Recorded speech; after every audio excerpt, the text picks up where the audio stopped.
Ingon pa ang Romans 3:23, for the wages of sin is death. Kaya ang bayad sa pagpakasala kamatayon, duha lang ka klase ang kamatayon. Kamatayon physical and kamatayon spiritual. Kining duha, isa niini, dili ka makaikyas ini. Pero kini ikaduha, pwede ka makaikyas ani igsoon. Ang isa walay makaikyas ini, kay kitang tanan mga matay man, kamatayon sa ato ang lawas. Pero kining ikaduha, pwede ka makaikyas ini, kamatayon sa imong kalag. Unsa ni nga kamatayon? Ingon ang pulo si Ginoo sa Gipadayag 20:15 ang tanang kansa ngalan wala may sulat sa libro sa kinabuhi tambok sa linaw nga kalayo. Nga mao ang ikaduhang kamatayon. Kini nga kamatayon nga unang kamatayon dili ka makaikyas sa igsoon, pero kining duha pwede ka makaikyas sa ini. Pwede ka dili mamatay sa ikaduha nga higayon. Kung ikaw mutuo kang Hesukristo diha sa imong kinabuhi. Ang Roma 6:23 ang bayad sa pagpakasala, kamatayon, apan ang gasa sa kinabuhi, mao si Hesukristo.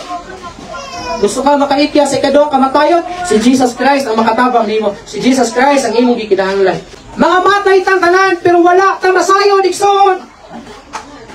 Kung unsay atong kamatyan, kisay nasayo diri ah. Na kung abot kanimo ang kamatayon, baluan na nimo unsay imong kamatyan. Walay nasayod nato. Walay nasayod nato diri akon kanus sabot ta mamatay. Kisay nasayod diri nga kanus siya mamatay. Hapit na ba? Doon na ba? O wala po'y bisan usa nga nasayod ka nato.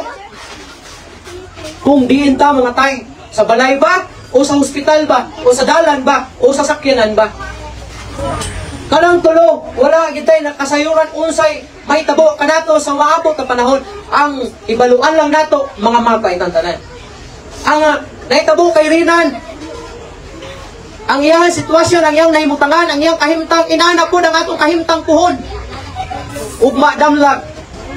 Kung si Rinan gibutangan ng gamay nga kahon, naigo lang siya nga makahigda.